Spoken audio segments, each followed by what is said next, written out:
over here. Hey, been picked out of the pack, boy. You're about to have a new home. Max! Sarah? Hi. Gosh, how are you? Great. I haven't seen you in ages. You look different. So what, you're on your way to work too? I am. New World Imports. First day. Wow, New World. That's impressive. You've heard of them? Absolutely. Right. So what division are you going to be working in? Customer service. Oh, really? Yeah, I asked for it. I figure it's got to be the best way to find out what people out there really want, you know? Yeah, makes sense. Yeah. Well, listen, I gotta run, but let's have lunch sometime. Yeah. Catch up on old times. I'd like that. See ya. Bye. Meet Max and Max. You wouldn't know it at first glance, but Max and Max have very similar stories. Max was born to purebred parents of the finest stock. The kennel, where he was raised, had an impeccable reputation for preparing puppies to move on to an owner who would then train them to become solid, reliable hunting dogs. Max was born into a hard-working family where there was a strong emphasis on education. Max loved school, did well, and received a scholarship to a noted university, graduating with honors. So here we have Max and Max, both prepared, full of enthusiasm, and ready to make a contribution. Max couldn't wait to meet his new master. He imagined himself on a crisp autumn morning, moving slowly through the tall grass. Suddenly, he locks onto the scent of a game bird. The voice of his master rings out in praise. Good boy, Max. What a dog. Likewise, Max could just see himself, after several fulfilling months on the job, enter his workstation one day to the applause of his fellow workers.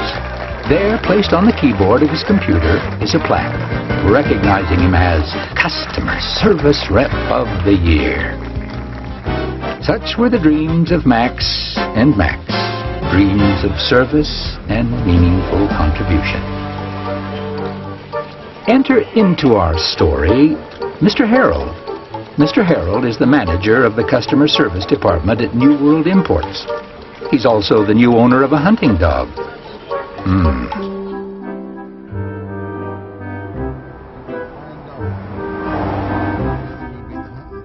When Mr. Harold picked up Max, it was a happy occasion.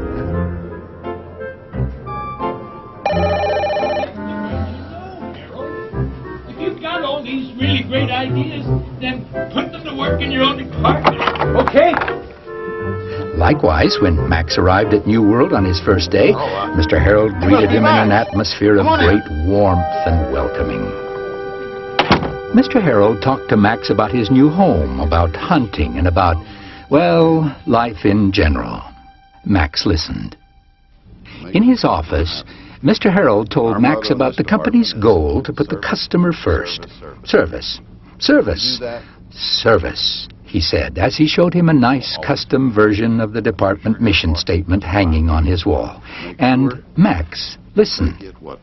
Time went by. You ready to work on our basic skills this morning, boy? Max learned quickly. Sit, stay, lie down, front. All these were performed without hesitation. More than anything else, I want you to learn to stay on the lawn. Got that? I didn't buy you to go running and jumping in the water any old time you want. That's for me to decide. Then why did you buy me? He thought. Meanwhile, Max became intimately familiar with the higher meaning of practices and procedures. And they request something that falls outside of the guidelines. What do you say?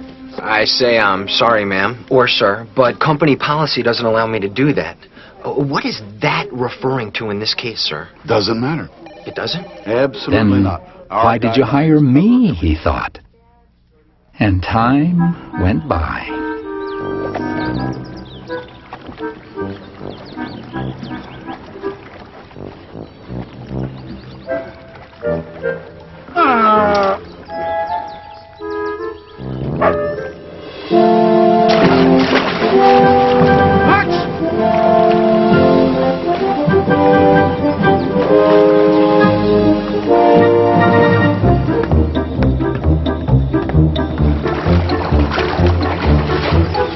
I told you not to leave the lawn. Now, what are you doing down here?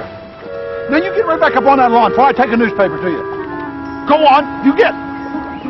Get up on that lawn. Max was stunned. All he had on his mind was helping Mr. Harold.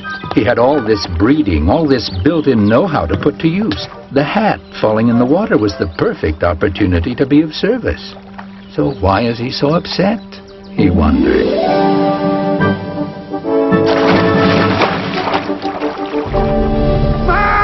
Max! Front. Yes, sir?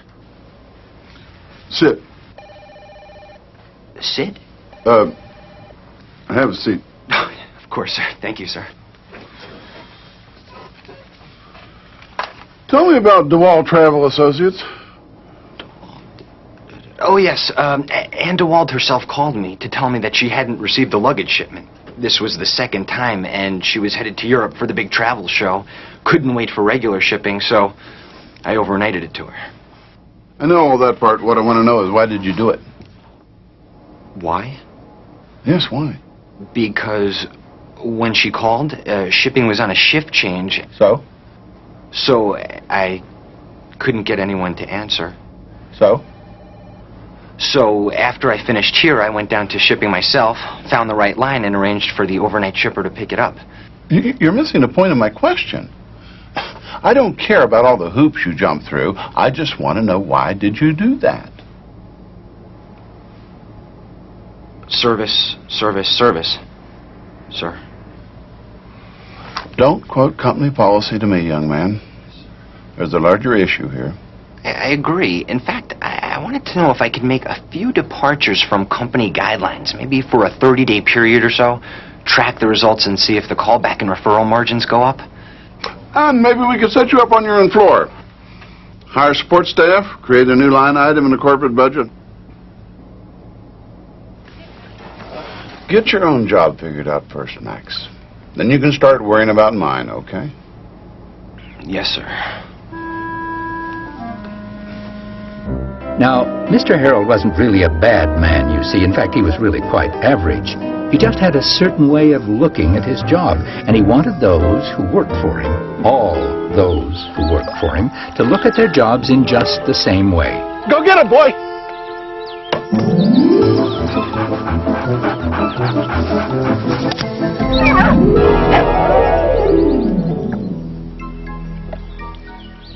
Discipline, boy.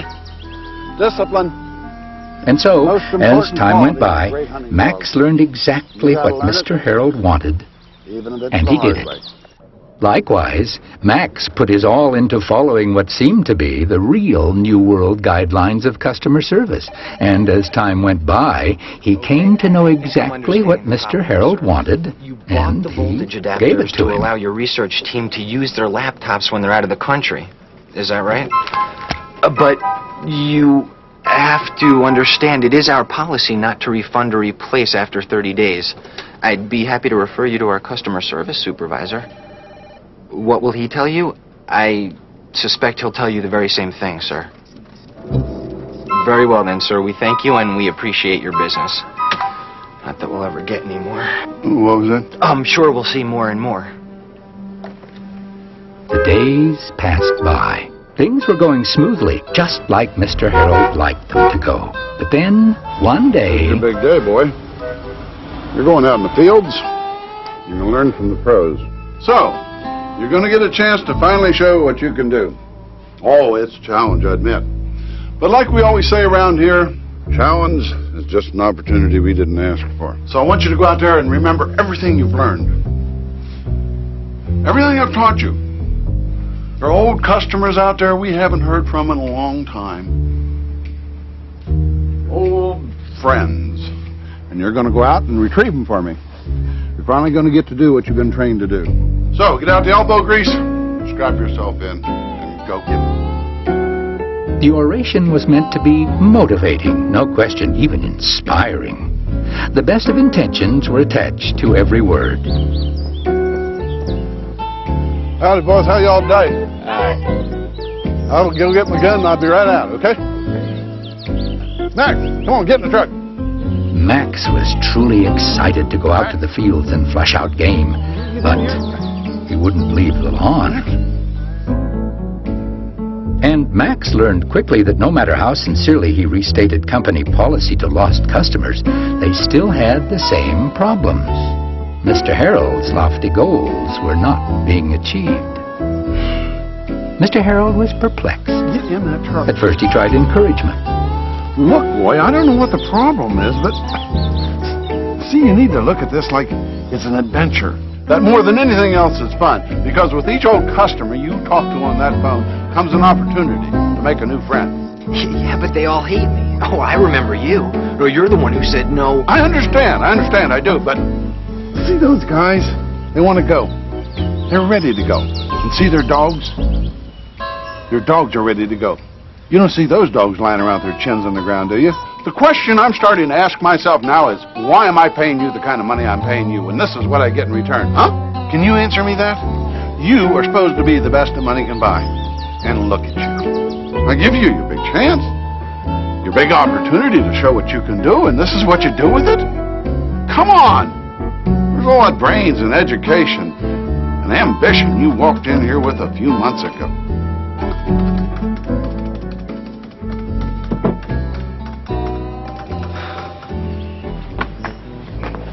So here we have Max, wondering why Mr. Harold was so angry with him when he finally learned to stay on the grass, no matter what. And Max wondering why, when he was doing his level best to implement the connection between company policy and customer service, was Mr. Harold so thoroughly disgusted with his work. Time went by. And one day, Mr. Harold's boss decided that what was lacking in his assignment to bring back old customers was teamwork. So he suggested to Mr. Harold that he throw a little party for all the customer service reps. Why don't you do it in your own backyard, he said. It'll give it that personal touch. And so he did. Max, you haven't tried my famous ribs yet. Well... They'll melt in your mouth. Best thing you ever ate. My hunting dog, and I use the term loosely, loves them. So, if the dog likes them, well, then I should like them. Makes sense. Thank you, sir. Yes, well, I hope you're enjoying the party. Hey, everybody, come on down here and let me show you what I've been working on all summer. The party was a real success. Mr. Harold was particularly pleased. I just needed to get these people to like me, he thought. Now, when I chew on them, they'll know it's nothing personal. Yeah. Dandy, huh? Yep. Can't have a boat without a hat. All right? How do you like this? Took me 3 months. Sit here at your tiller.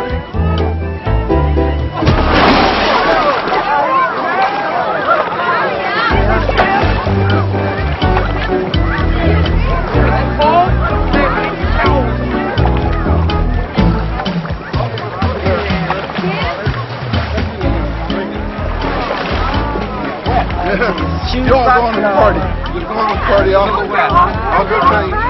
Yeah, I'm fine. You know, just go on. I'll go change, and I'll be all right.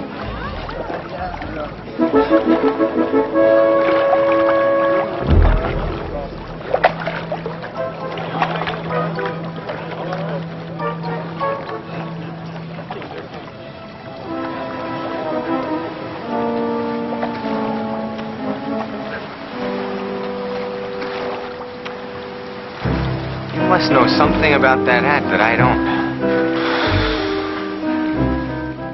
There was an interesting connection felt by Max and Max on that summer day, though neither of them really knew what it was. But nonetheless, fate was having her way on that day, proving that not all of the best ironies in life are reserved for stories in storybooks, as we might suppose. And time went by.